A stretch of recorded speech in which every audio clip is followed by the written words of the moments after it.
Greece, once an ancient culture of southern Europe that still impacts the world to this very day. Neoclassical architecture with its triangle that lies at the top of buildings can be found on St. Peter's Basilica in Vatican City in Rome in Italy, as well as the White House in the United States and the United States Supreme Court building. But if there's one city that is dominated by that architecture, it is London in England. As you come out of Bank Station in the famous Square Mile, you are surrounded by a neoclassical architecture that includes buildings like the famous Royal Exchange and the Central Bank of the United Kingdom, the Bank of England.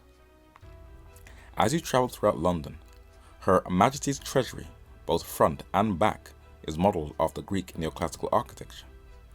Buckingham Palace, the home and London residence of the monarch of the United Kingdom since 1837.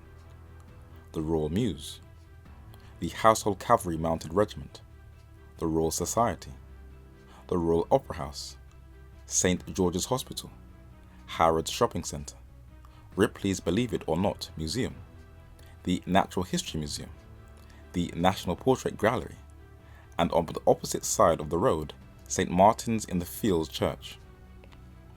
A Roman Catholic church in Brompton Road in Knightsbridge, West London, the Church of the Immaculate Heart of Mary, the Oratory, at the top and at the bottom is adorned with the triangle. And at the British Museum, it is also adorned with the triangle at the top and the Greek pillars or columns to support it. And when you walk into the museum, you can clearly see that it is modelled after this temple from ancient Greece. The Greek culture was influenced by surrounding nations, with creatures that had a head of a man, wings of a bird, and a body that resembles a feline creature. This was found in other European cultures like the Etruscans of Italy, the Medo-Persian Empire of Iran, the early cultures of Turkey, and the far older culture of Assyria-Babylonia in what is now modern-day Iraq. Our alphabetical script in the English-speaking world comes from the Greek, which the Greeks derived from the culture of the East. Even sundials that are from Greece was passed down to the Greeks from ancient Babylon, according to Herodotus. But how does the Greek culture still influence the modern world? In London, St. James's Square is the headquarters of the Pentagon's largest supplier of oil, the sixth largest energy company by market capitalization, British Petroleum, better known as BP. Its logo looks like a sunflower, but where did it come from? According to its official website, it tells us that it was founded by William Knox Darcy in 1909, and its logo, the Helios, was named after the sun god of ancient Greece. Nike Inc., with its famous tick logo, has always, since the 1980s, been able to successfully tap into the urban market and influence a whole generation of youth. But it shot to meteoric success, where one man its sponsored popularity single-handedly turned it into the most successful sporting franchise on earth, a billion-dollar brand, where some of the most popular sportsmen and women market this brand because of their success rate and their victory.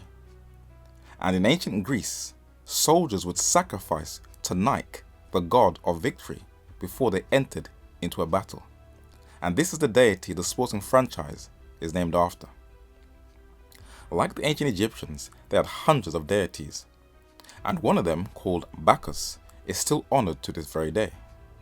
Where in ancient Greece and Rome, men and women would dance naked in homage to him. And the carnival in Brazil, the Caribbean, and in London, England, is in honor of Bacchus, the god of drunken debauchery and pleasure. Hippocrates, a Greek physician born around 460 BC, has been titled as the father of modern medicine and medical literature. He made an oath where he swore he would give no deadly medicine, which means he would never intentionally give anything harmful or destructive in nature to a patient.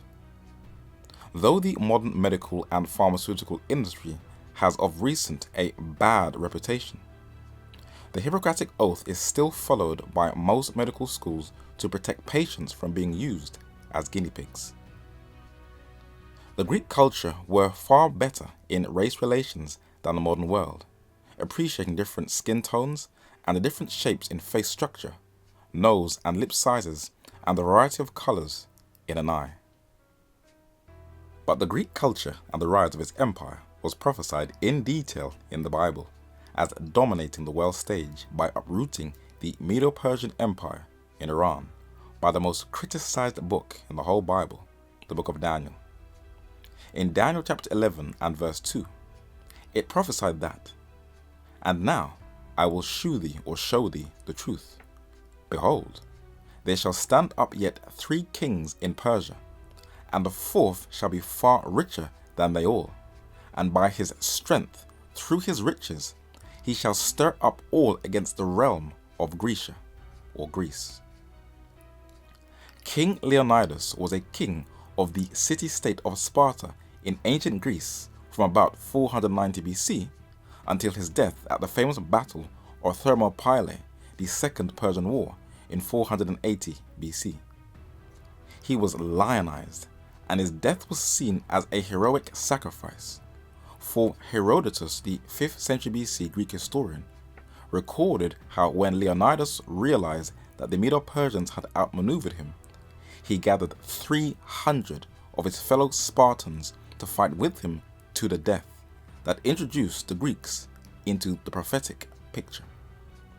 Herodotus said, Leonidas traced his descent directly back to Heracles through Anaxandrite, and Leon, his father and grandfather. He had come to be king of Sparta quite unexpectedly. The 300 men whom he brought on this occasion to Thermopylae were chosen by himself, all fathers of living sons.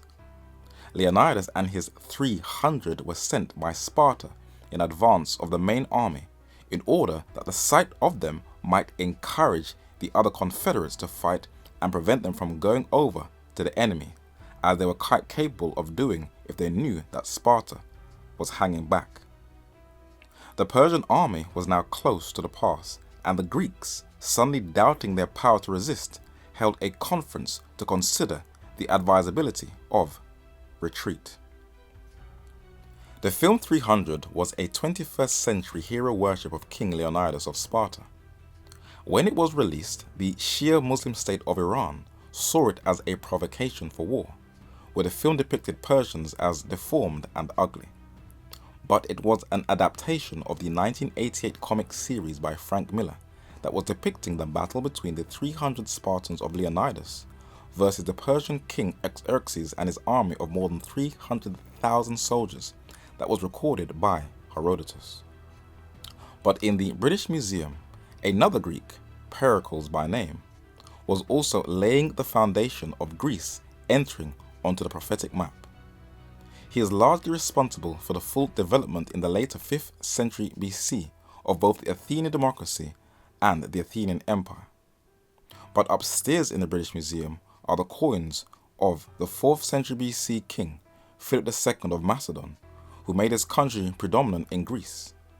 He was assassinated, but he laid the foundations for its expansion under his son, also in the British Museum, Alexander III, better known as the Great, who entered onto the prophetic stage when he defeated the Medo-Persian army of King Darius III at a decisive battle that changed the course of human history. The Battle of Gaugamela on October the 1st, 331 BC. If Alexander lost that battle, Europe would have been a Medo-Persian colony. It was the Greek philosopher Aristotle, the student of Plato, who was summoned by Philip II to educate his son Alexander the Great. And even when Alexander ascended the throne, they remained in contact through letters where Aristotle influenced his diplomatic and war strategies. In the Medo-Persian section of the British Museum is a small tablet written in Near Eastern cuneiform dated to the 4th century BC, and it actually records the death of Alexander the Great on the 29th day of the lunar month. William Whiston was an English theologian, historian and mathematician, the Lucasian Professor of Mathematics at the University of Cambridge. He translated a very important set of books by a man the Western world is indebted to for understanding ancient Rome, the 1st century Roman Jewish scholar, historian, and hagiographer, Joseph ben Matthew, who Latinized his name to Titus Flavius Josephus. This is how he described Alexander's victories. Philip, king of Macedon, was treacherously murdered in the city of Aegea by Pausanias, the son of Ceratus, of the family of Orestes. Alexander the son succeeded the father, and crossing the Hellespont gave Darius a notable overthrow at the river Gracius. But Flavius Josephus also mentions something of keen interest. Alexander, upon the taking of Gaza, advanced to Jerusalem.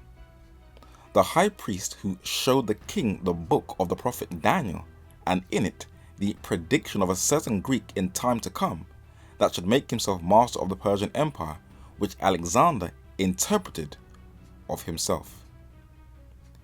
If that historical event did indeed take place, then that is amazing, that the Jews could show Alexander the Great the role he played in Bible prophecy. But what would he have seen? In the British Museum is a coin of Alexander the Great, and on its head is a horn.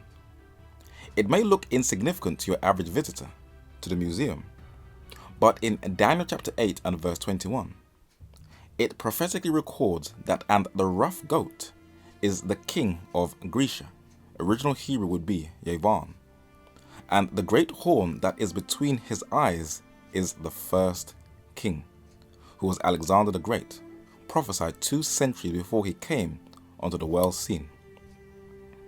The rise of the Greek Empire led by Alexander is mentioned 4 times in the book of Daniel, in a method called repeat and enlarge, where a succeeding chapter expands upon a previous chapter. In Daniel chapter 2 and verse 39, it is the 3rd kingdom of brass. In Daniel chapter 7 and verse 6, it is the 3rd leopard beast kingdom with 4 heads and 4 wings. In Daniel chapter 8 verses 5 and 21, he is a goat who came from the west, which is Europe, whose kingdom was divided into 4 after his death, in Daniel chapter 8 verses 8 and 22. And in Daniel chapter 11 and verse 3, he is the mighty king that shall stand up. And like the leopard in Daniel chapter 7 and the he-goat in Daniel chapter 8, his kingdom was divided into 4. This is how the Bible should be studied. Just allow it to be its own interpreter, for it interprets itself. English mathematician and physicist Sir Isaac Newton is best known as a scientist who laid the groundwork for modern physics, astronomy, math, and optics. But he would spend hours studying the books of Daniel and the Revelation, and he understood the laws of prophetic interpretation that included repeat and enlarge. But in recent times he has been unfairly attacked. In his private papers, he calculated that the world would end in the year 2060, and many in the secular world are challenging him, saying that he should not be categorized as a true scientist. He also briefly dabbled with alchemy, and many self-righteous Christians who are deeply judgmental to the core are also calling him an occultist. What is interesting is that King Solomon sowed his wild oat throughout the Middle East, and his pagan wives and concubines had such a powerful influence over him that they for a while turned his heart away from God, and he also dabbled with the occult gods of the surrounding nations. How many Christians do you hear saying, "I will never read Proverbs and the Song of Solomon, for it was written by an occultist womanizer"? You don't dwell on the faults a man has done throughout his life, but how he endured to the end. Read Hebrews chapter 11. For Sir Isaac Newton, when describing Greece, said, "The belly and thighs of the image were of brass, and represents the Greeks, who, under the dominion of Alexander the Great, conquered the Persians and reigned next after them." The 3rd beast was the kingdom that succeeded the Persian, and this was the empire of the Greeks during the reign of Alexander the Great. The rough goat, saith Daniel, is the king of Grecia, which lasted during the reign of Alexander the Great. And a mighty king, Alexander the Great, shall stand up, in Daniel chapter 11 and verse 3, that shall rule with great dominion and do according to his will. Studying prophecy is very interesting, but haven't scores of men written books and conducted seminars on the book of Daniel for hundreds of years? Why do we need another presentation on this prophetic book? We shall find out in the next study on the book of Daniel.